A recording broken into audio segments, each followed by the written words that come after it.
Isso aqui parece roteiro de filme. Mas aconteceu de verdade, aqui no Brasil, agora. Um escândalo tão explosivo que, quando veio à tona, o país inteiro parou. Redes sociais em colapso. Jornalistas correndo contra o tempo. E no meio de tudo isso, uma pergunta que todo mundo estava fazendo. Como chegou até aqui? Vamos do começo. O Brasil não é estranho a escândalos políticos.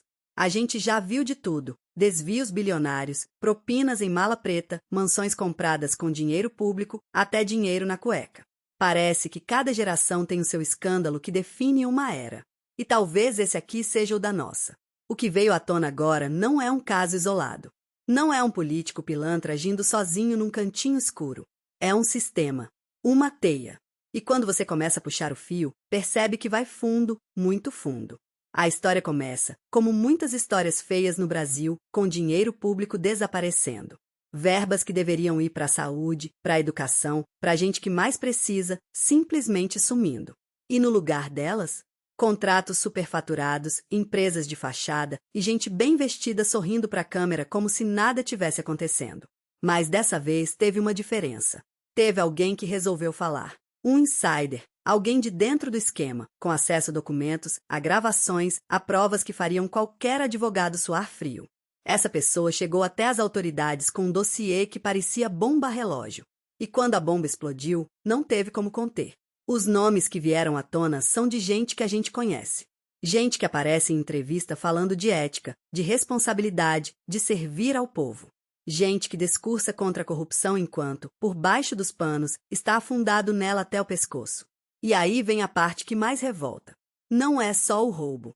Roubo a gente, infelizmente, já está quase anestesiado de tanto ver. O que choca de verdade é a frieza.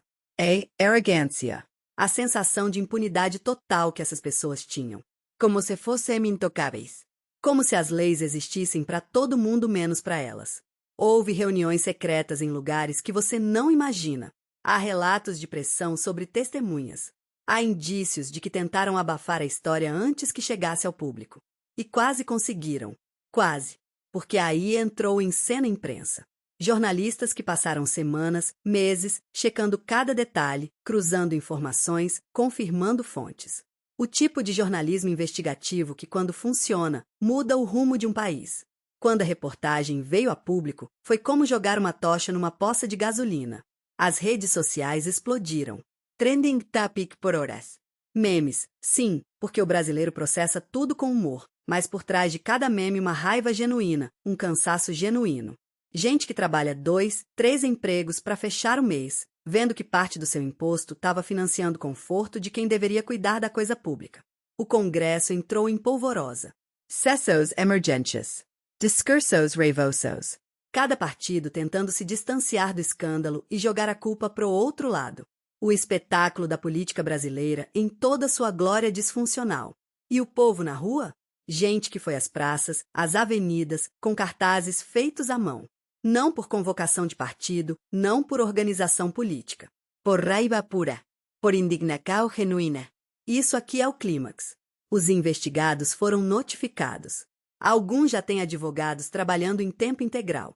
Outros deram entrevistas tentando se explicar e se saíram mal. Muito mal.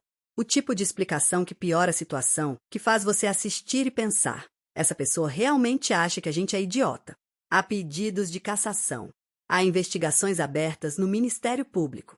Há pressão internacional, porque esse tipo de coisa não fica só dentro das fronteiras do Brasil, não no mundo conectado de hoje. E a pergunta que fica pairando no ar, a pergunta que ninguém consegue responder com certeza ainda, vai ter punição de verdade? Ou daqui a 6 meses a gente está falando de outro escândalo e esse aqui foi esquecido? Essa é a grande batalha agora. Não deixar esfriar. Não deixar virar mais uma nota de rodapé na história longa e cansativa dos escândalos brasileiros. O Brasil tem memória curta, a gente sabe disso. E quem se beneficia disso também sabe. Por isso a pressão precisa continuar. A vigilância precisa continuar. A conversa precisa continuar. Porque no final das contas, é sobre isso. É sobre um país que a gente quer para si e para os nossos filhos. É sobre decidir se vamos normalizar ou se vamos dizer que chega. Essa história ainda não acabou. Longe disso. Os próximos capítulos vão determinar muito sobre quem somos como nação.